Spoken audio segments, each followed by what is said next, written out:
Okay, here's part 3 on my objective markers that I've been working on. Fortunately, I didn't get to work on them during the week because I have a pretty busy week schedule, so it's only allows me to work on the weekends. So here's where I left off, kind of what I've done, and this is just you can see here, trying to cover up that hard edge, and that's a mixture of sand and extra bits of cork. So thought I'd just show you how I do that. So let me get these out of the way.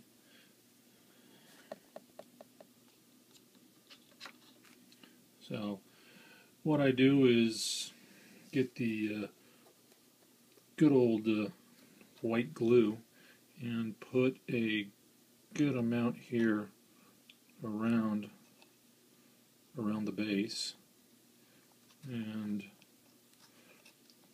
because this is supposed to be rubble and stuff like that, I'm not worrying about being too clean of where it goes and how much I put on, because quite frankly I figure these things are going to get manhandled, and more glue the better. So, oops, sorry for bumping the camera there.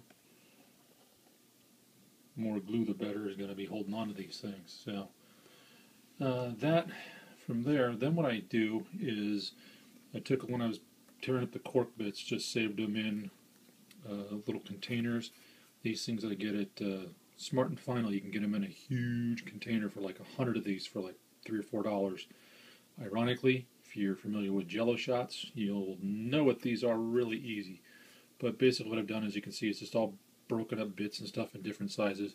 And what I'm going to do here at this point is just get the big stuff on. So just kind of cover that up, press it in so it's nice and stuck into the glue, and then anything that falls off, kind of as I put it, it's meant to fall off. And then I take my sand mix. Now, fortunately, where I live, I've been lucky to be near beaches and stuff like that, being out here on the West Coast. I actually go and get beach sand. Everybody talks about getting different types and mixing and stuff like that, and going and getting playground sand. Well, that stuff's all nice and sifted. Beach sand, and especially here for the West Coast, as you can tell, this is already mixed. It's got everything from very fine to all the way up to, pebble size stuff like that. So this is perfect. And I just put it in a tin, and then what I do is stick my stuff in here, and kind of like I don't be gentle, just cover everything up, stick it in it, mix it around, get it all into the different pieces and stuff, and then make sure it's got everything's in it, and then just kind of tap it off,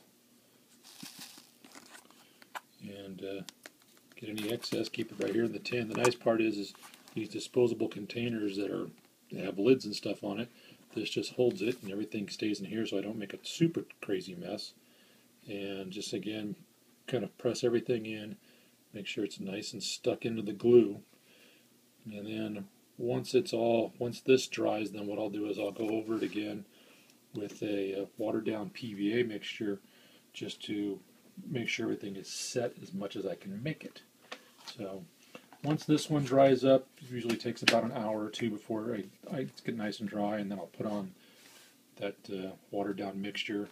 And next step after that will be base coating, and then I am considering, out of these pipes, trying to do a little bit of a water effect out of it. Like, these are broken water pipes, and unfortunately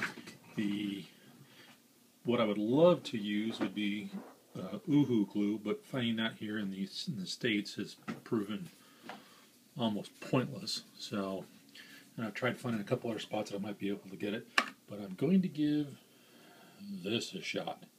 So this will be the next one here, of trying some amazing goop and seeing if it'll work. As you can tell, I've got a big tube, so we'll see how it goes, see how it works. Hopefully this will not be an utter mess, but stay tuned.